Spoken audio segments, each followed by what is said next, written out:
Elle est notre invitée exceptionnelle. Au milieu des années 80, elle commence à écrire son histoire musicale en lettres zoukantes. Puis, durant les décennies suivantes, aucune musique ne lui résiste. Tania Saint-Val est à l'affiche de la planète afro. Bonne arrivée, la famille nombreuse. Bienvenue au cœur de l'actualité culturelle panafricaine. C'est une icône, une diva guadeloupéenne dont l'histoire, le parcours musical et l'affirmation des cultures et des identités antillaises. Affirmation et on assume tout, ce que l'on est, ce que l'on offre. Tania Saint-Val, merci d'être à France 24. Merci de m'avoir invitée. Et es-tu justement consciente de ce que tu as édifié avec d'autres, c'est-à-dire ce royaume zouk? Ce royaume zouk, je porte pas toute seule le chapeau. Avec d'autres, hein, Oui, bien sûr, mais je porte pas toute seule. Je crois que j'ai fait de mon mieux. Ouais. J'ai encore plein de choses à faire parce que la musique, elle évolue, parce que les temps changent.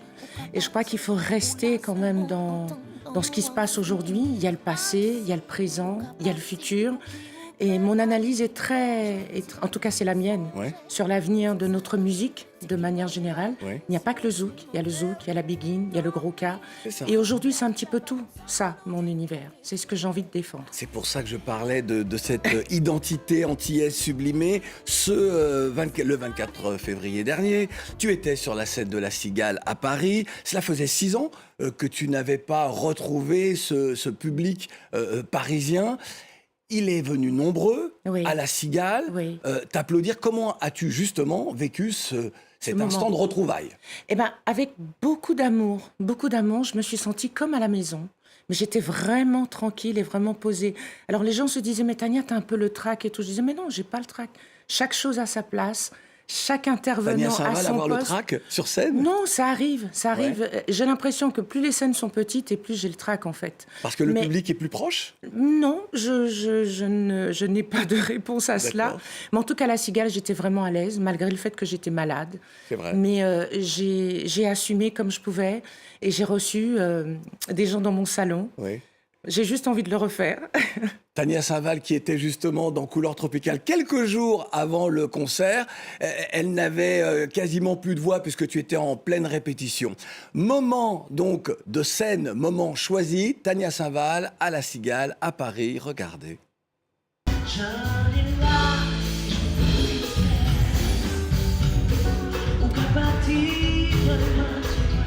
voulais chanter pour longtemps.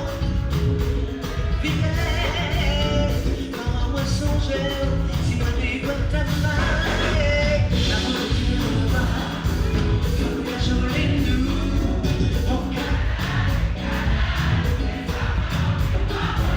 au petit bon ciné, ça va s'arrêter, qu'elle nous caresser, nous ne ça rien sentir.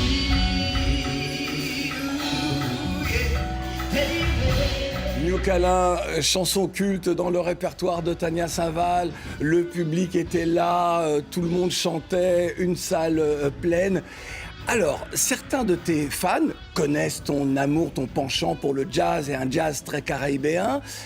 Et puis, d'autres fans ont été déroutés que les premiers instants du concert soient très jazzy. Alors, moi, entre jazz, ça veut dire quoi ? C'est vrai, jazz, c'est un mélange de plein de choses. C'est un mélange de plein de choses. Et moi, ma culture, et quand on lit un petit peu ce qu'on a mis comme texte pour présenter le concert, c'était exactement ça. Ouais. On allait retrouver quelque chose avec toutes les cultures, des titres de Tania réarrangés, remodelés, reliftés, et j'ai pas arrêté de le dire.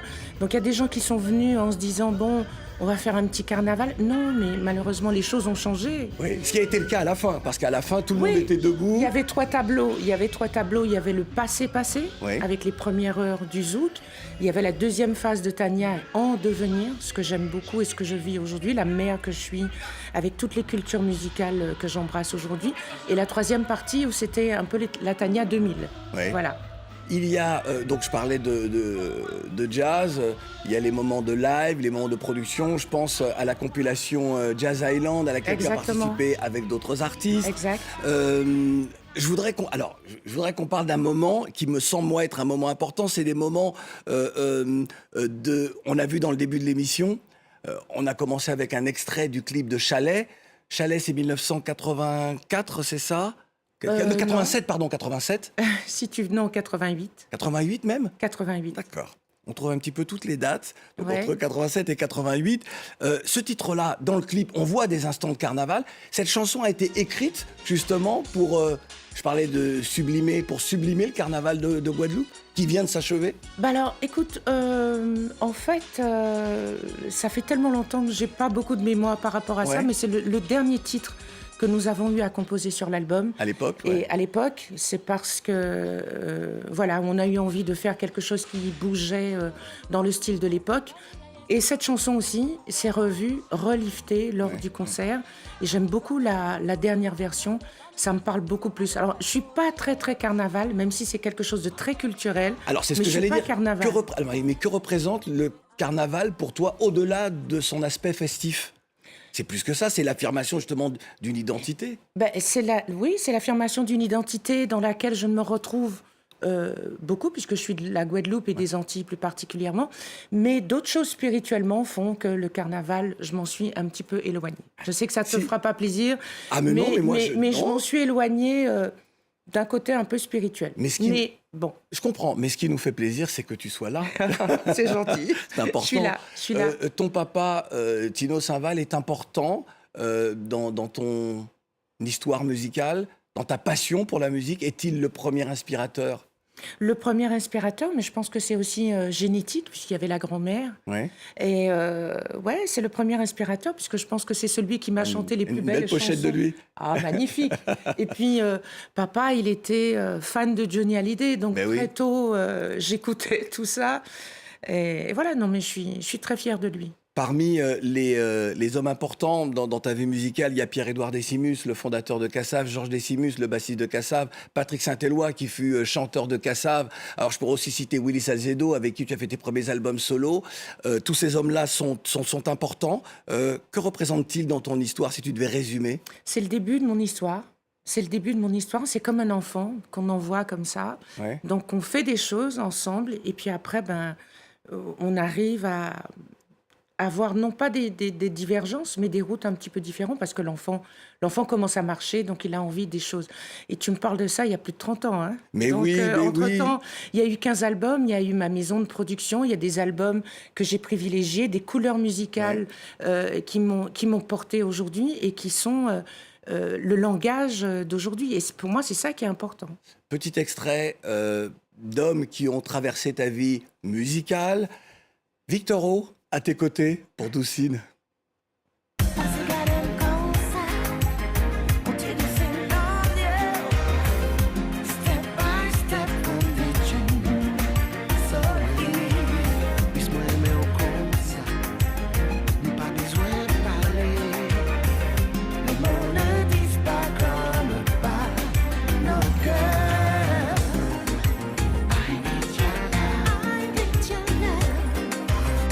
Tania Saint-Val, qui a chanté également Tous ces hommes. Alors cet hommage à celles et ceux qui ont refusé le rétablissement de l'esclavage par Napoléon en 1802.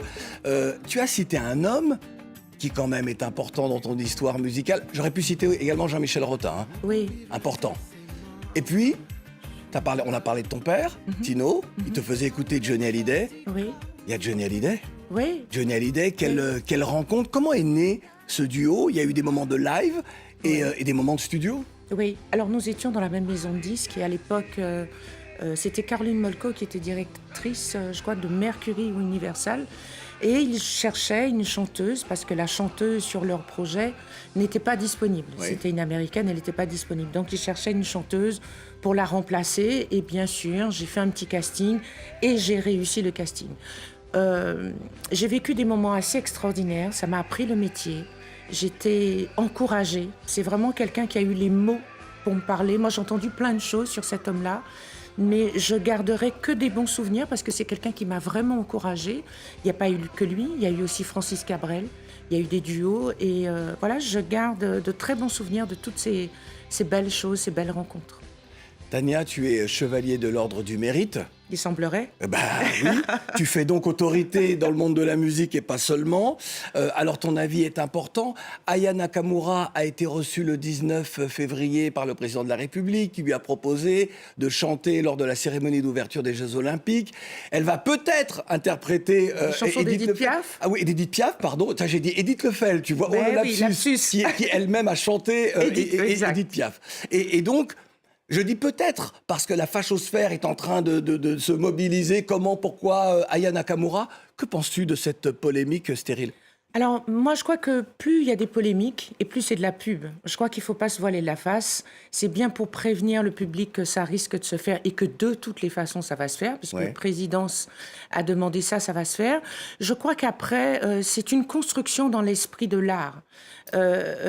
On pourrait entendre du Édith Piaf dans de la disco, on pourrait entendre du Édith Piaf dans les musiques un peu modernes. Mais Et oui. je crois qu'aujourd'hui, on vit avec son temps et elle va nous proposer quelque chose avec son originalité, qui elle est. On va écouter et de toutes les façons, ça va pas entacher quoi que ce soit à Édith Piaf.